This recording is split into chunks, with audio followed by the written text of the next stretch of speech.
Hello guys, today we will talk about SUMPRODUCT function in Excel. This is the most powerful function in which we can easily use to drive results. First of all, we need to understand why we use SUMPRODUCT function in Excel, and we want what is the average sale average of Imran.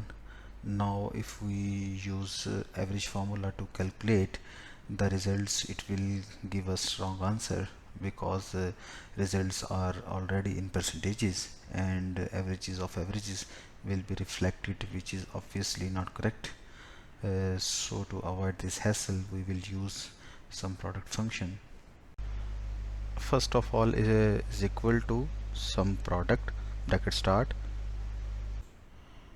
So I will select array 1, which is basically the percentage of the agent against which we want to show the value for. Then I will put comma and then select the array 2.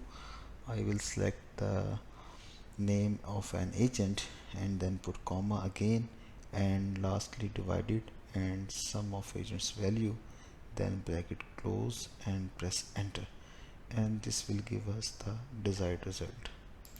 I hope this is now clear, and we will move towards the second scenario in which we can use this function.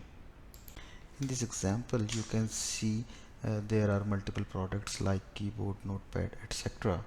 We want to see the value through multiplication, like quantity is 3 and per unit cost is 100. I will multiply 3 multiply 100, the total value of keyboard is 300, and so on. The same formula apply the other products. If you have 1,000 entries, then this way would be so hectic. So through some function we can see our desired result.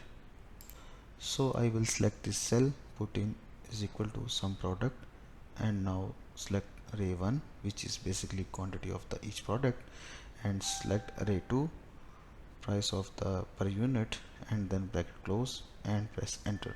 Here is the result. Also, if you have any further queries regarding Excel, different functions and creating dashboard, you can reach me out on java.trg@gmail.com.